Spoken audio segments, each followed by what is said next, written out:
So I get the privilege of actually introducing this phenomenal woman. She is she has an entrepreneurial background. She is, I mean, what can I say? Sometimes I think she has like superpowers with some of the things that she does, the energy she gives out. She comes from a place of strength, and a perspective is always action, always giving us an action. In addition to that, she gives us great tools to help us aid on to run to that next position. I just love it. Every time she gives transparency, and she's just beautifully human right before us. And that's just really great just to have someone that and just let us know, be honest, that it's a trudge up the road, but it's definitely worth it. So ready to get these gold nuggets from you, Miss Roxann Corralejo. Oh my goodness. Thank you so much for that introduction, Harrison. Holy cow. I mean, could you introduce me every single time? You are so great. I appreciate you. That background is gorgeous, by the way. I wish I was outside. I'm kind of quarantined myself right now and doing the best I can. But as you guys can tell, I'm a little under the weather, so the energy might not be what it normally is. So I'm going to need your help. If y'all can channel your inner Roxann and just project some of that energy, I love it. Yes, please. I've been a little bit low on it, but I'm going to do my best today. So thank you so much, Harrison. That was a very phenomenal and touching introduction, even though it was super short. It did make me feel special. And just to give it back to you and the ability you have to just step up and introduce people the way that you do, and you sit there and you listen and you take notes, and that's great, and that defines a phenomenal leader. I will tell you guys, I always have my notebook in hand, and sometimes if you've ever seen me on a call and I'm driving, I have something handy, and then I'm always like trying to pull over and like chicken scratch some notes down and get back on the road, because sometimes this call is, we don't want to miss it, and life happens, and I get it. But always be taking notes, always be learning, and that's one thing that I know Harrison does, and I see him do it all the time. So thank you so much. Thank you for your leadership, and thank you for stepping up. And I do want to give it back to him. I know he's not on the call because he's enjoying life, probably in Turks and Caicos himself.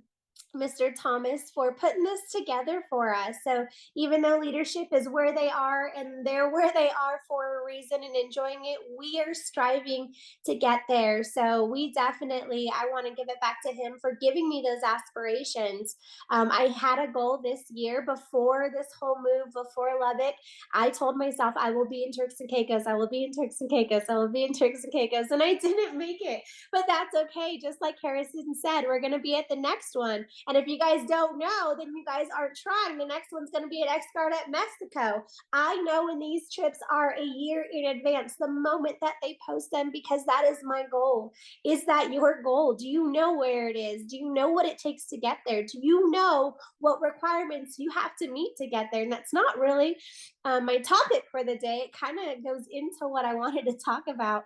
But I love the fact that all of our leadership is there because it gives us something to strive for. And if we don't have that goal, if we don't have that destination, then our path is going to be all over the place. And so it's one way to outline a path from point A to point B. And hopefully, for most y'all, point B is going to be Xcaret, Mexico next year with me, arm in arm. So we're going to make it, absolutely. My topic, let's go back to remembering what I wanted to talk about today. Okay, so I did want to, I'll mention my topic at the end because I don't want to give it away, but I want to bring up recruiting because a lot of stuff happens and a lot of stuff is happening in the world. And I hear about layoffs in all these different places, which is crazy. And we're out there trying to recruit these people, but how are you recruiting them? So I will tell you that I'm sought to or tried to be recruited often by a lot of people, and I always have been. And it's definitely a compliment, but when it comes to network marketing, some people don't see it as a compliment. They definitely look down upon it, like, oh man, you're going to talk to me about this business that you do. But to bring it into perspective, like, it's not just network marketing. So I remember kind of one of my first, no, it wasn't one of my first, but one of the ones that stood out the most of someone actively trying to really hard to recruit me was an eye doctor. He was worked at this top number one eye surgeon in that area, and he wanted to hire me for his marketing department. And I was very loyal, and I still am always loyal at that time. And I didn't go that route, but it's just when you project yourself in a certain way, people want you on their staff, but it's mainly for them. So think about ways that you're recruited and ways you have been recruited by other network marketing companies. And did they have your best interest at heart? I've had someone in the real estate industry. Oh my gosh, I'm recruited or try to be recruited often. I love real estate. I think it's a great avenue. I just haven't found my niche, but I think I do want my hands in that world somehow. But real estate have tried to recruit me in all kinds of different aspects. And I remember one gentleman tell me, and he was more fishing because he is a businessman. He had other things going on other than real estate. But he said, "Man, Roxann, like you are so awesome. I would love to have you on my team, but I can't afford you." Never asking what my cost was, never asking what it would take, but he was fishing and I knew he was fishing.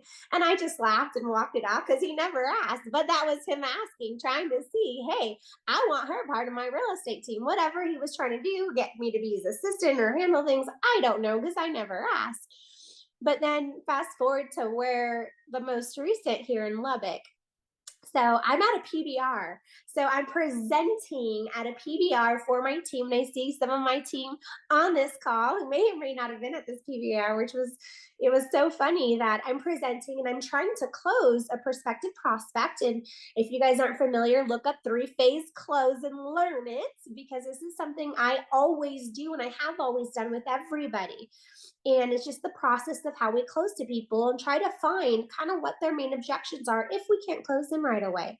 So I'm talking to a prospect, and she kind of interrupts me and she says, "Well, you know what? You would be phenomenal at what we do. I need to introduce you to the head of our recruitment and marketing department." And she names her name and edifies her. So she does everything we teach you to do. This is for an employer, by the way, not for herself. So everything we teach you to do, edify a person, not the thing. She didn't even tell me. Don't even remember what the job was or marketing for what company.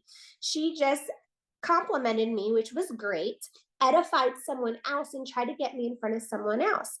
And this is in the middle of a PBR in front of my entire team, all the other prospects.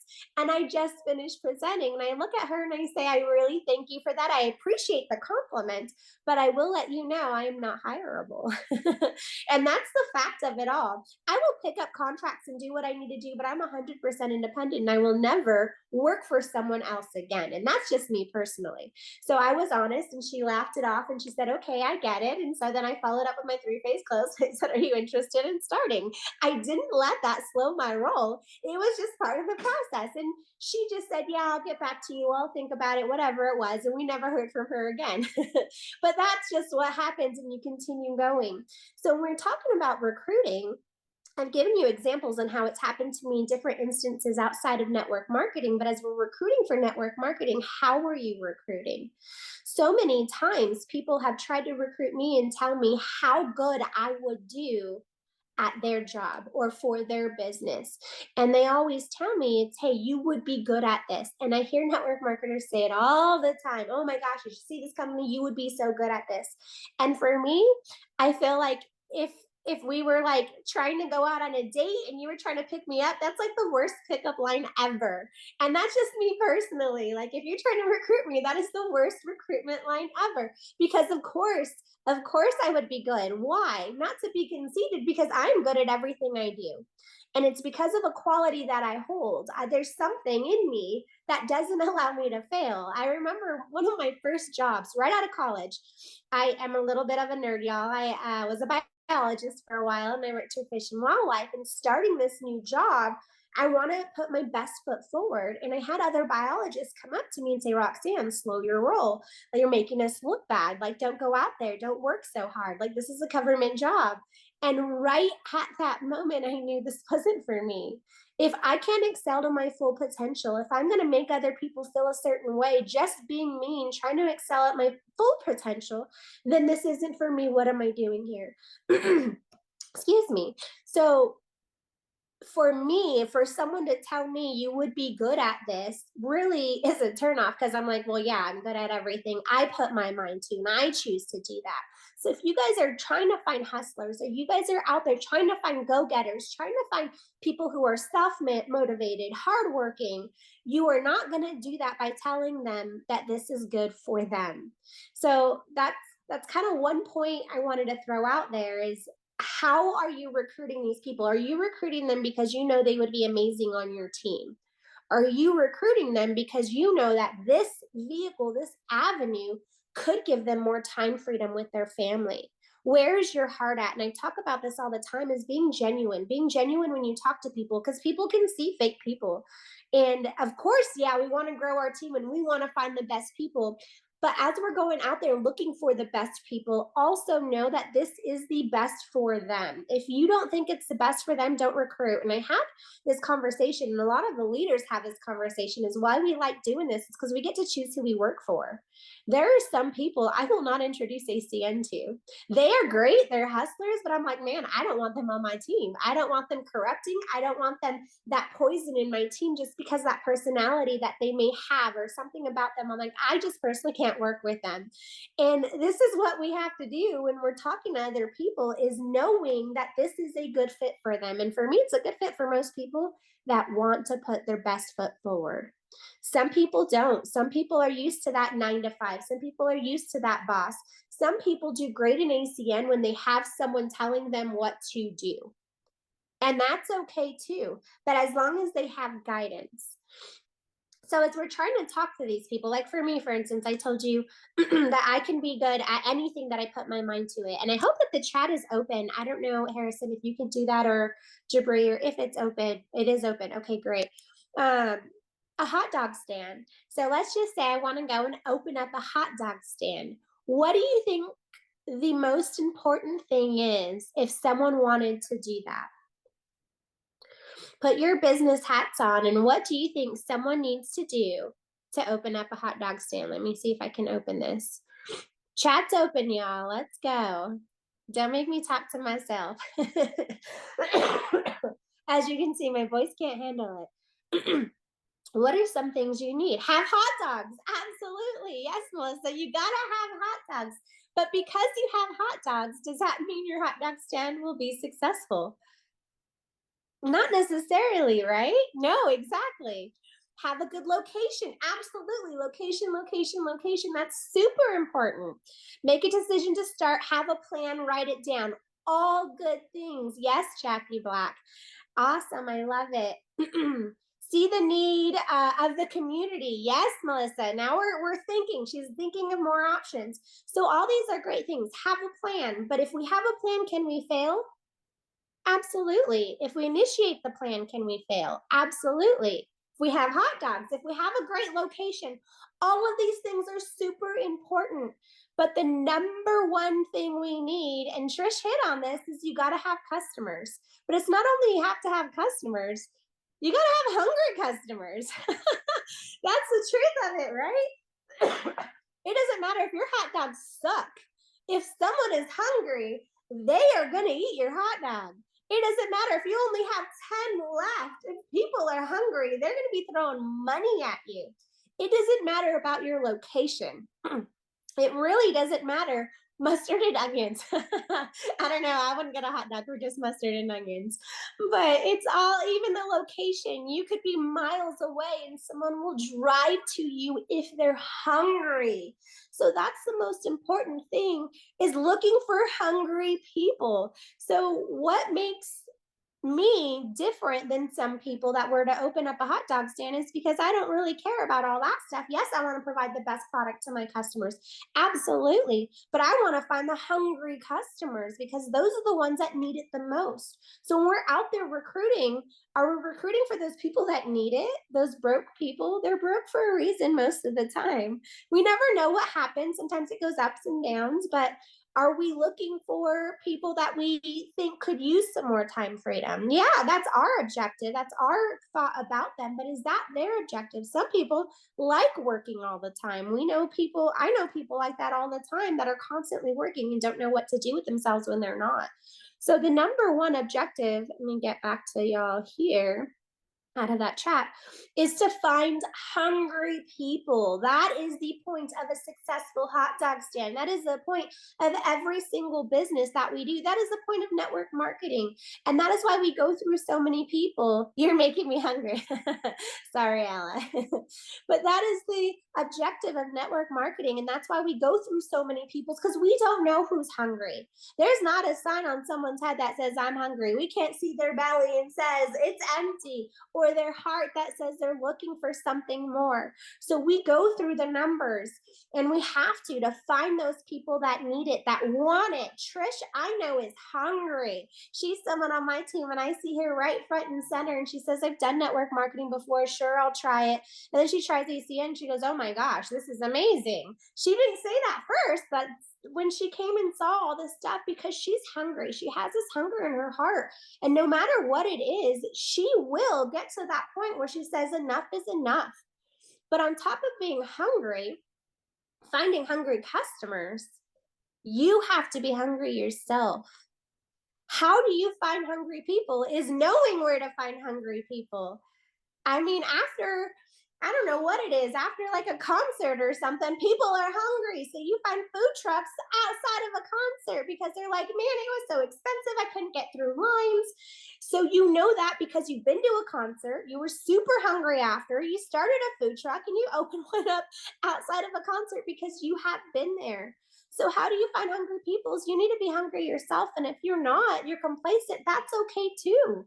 It really is okay. ACN will do a little for you. But if you want ACN to do a lot, you got to want a lot out of it. How many of your guys' goals this year was to go to Turks and Caicos? I know it was. All right. Harrison said, yeah, absolutely me. I see Al Randolph says, yep, absolutely. Did you know what the requirements were to go? Yes, Harrison, yes, absolutely. Do you know what it took to get there? And what did you do to hit that goal? I knew exactly what my goal was. Did I hit it? No. Did I try? Absolutely. I worked my tail off.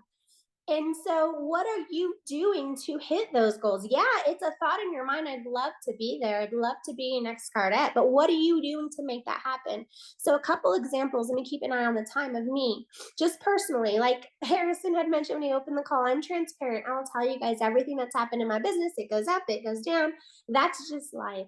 So, a couple things to highlight. I guess I'll start on my regional director run.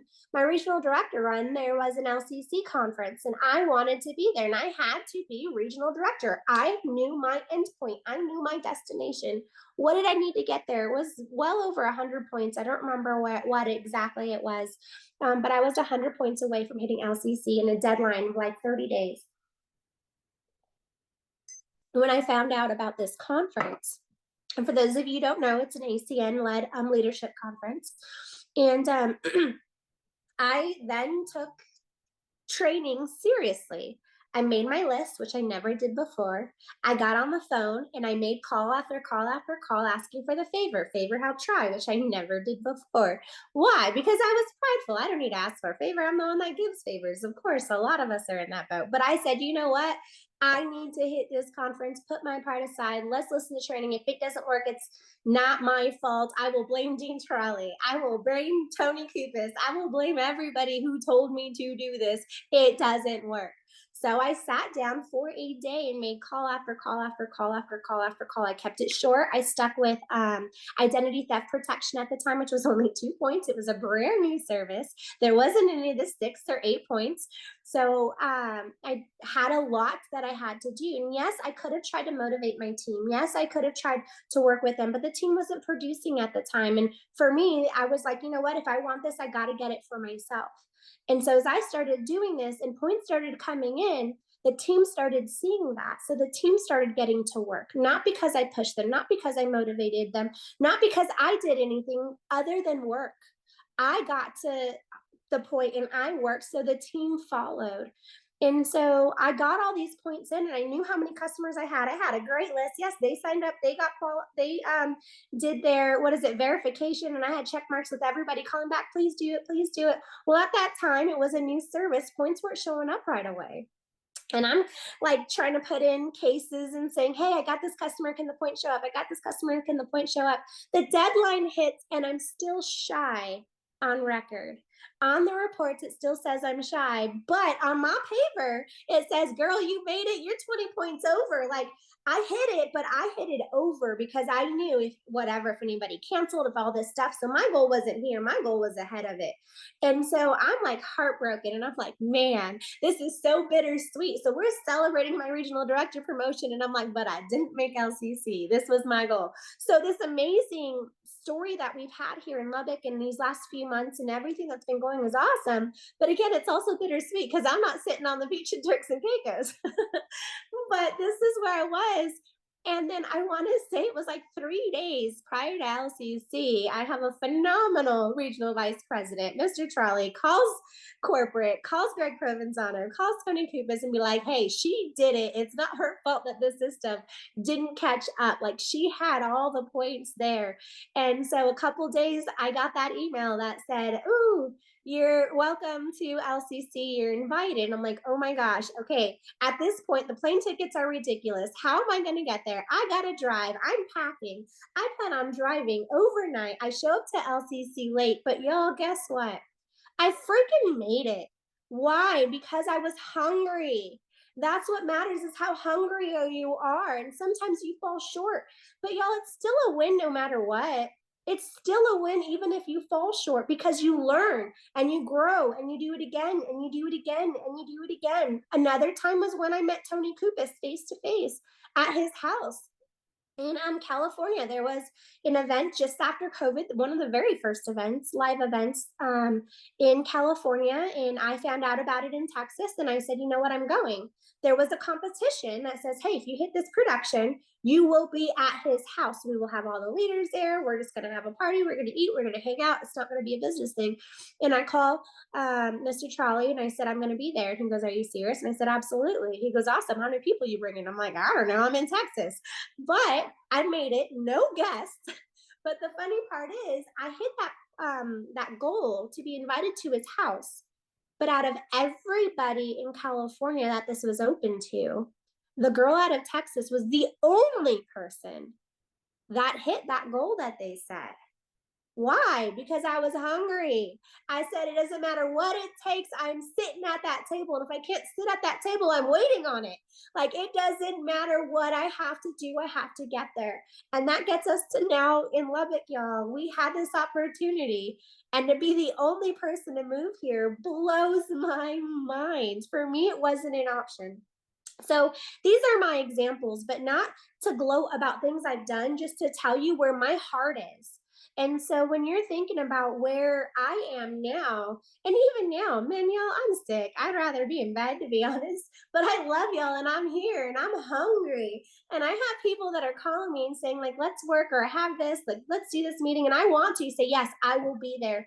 But I know it's not going to be a great meeting if I got snot all over my face trying to tell someone what a great business this is. I don't know. It might work. Who knows? But it's what's in your heart. If you want to go out and try to find hungry people, you got to be hungry first. And that's the truth of it. Yes, is there by chance you can find someone? Absolutely. You find one hungry person, guess what? That one person is not going to get you to regional director. That one person is not going to get you to RVP. That one person is not going to get you to senior vice president. So yes, you might get lucky. You might find one person, your business might skyrocket to 1,000 points, 2,000 points. It's not going to get you to where you want to be. So where you got to start is with you, and you got to figure out what makes you hungry. I told you before, I was a biologist, out producing all these biologists that had been in the field for years. Why? Because I couldn't be just someone that sat there and did nothing. I've always been hungry in my life, and that's just me. But what's going to make you hungry? What's going to drive you? That's why we find your reason why. That's why I talk to everybody on my team and figure out where their passion is, what they want to do. You want that car? Great. How badly do you want it? let's put together a process of what takes you to get there. I had someone recently that told me, I said, hey, what's going to make you happy with ACN? And they said, well, I want $4,000 a month. And I said, okay, great. And they're like, is it doable? And I said, absolutely. I said, it's going to take work. And I showed her everything that it took. She's like, okay, that's doable. Now, if she does it or not, that's up to her. That's not up to me. I put that path in place. I got her from point A to point B. I drew that line. Now, whether she ventures and actually takes that, that's up to her. So it's up to you. Are you going to be at Escart at Mexico with me next year, with Harrison next year, with Mr. Randolph next year? Are you guys going to be there with us? What does it take to get there?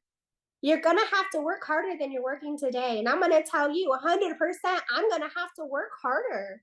I worked my tail off, I felt, and I still didn't make it. Why? Because our starting points might be behind other people, and that's okay. Excuse me. Sometimes we're playing catch up, y'all, and that is okay. Sometimes people get discouraged. Oh, I'm so far behind. I'll make the next one. I'm so far behind. I'll make the next one. You know what? You're always going to try to make the next one. Quit. Quit trying to make the next one. Start today. What you're doing needs to start today, not tomorrow, not the day after. Can it start tomorrow? Absolutely. Will you hit those goals? Probably not. And that's the truth of the matter. So find out what makes you hungry. Find out what's going to go get you to go get them hot dogs. Find out how you're going to go find those hungry people. You got to know what drives you, what makes you hungry first, to go out and find those other people that are also hungry.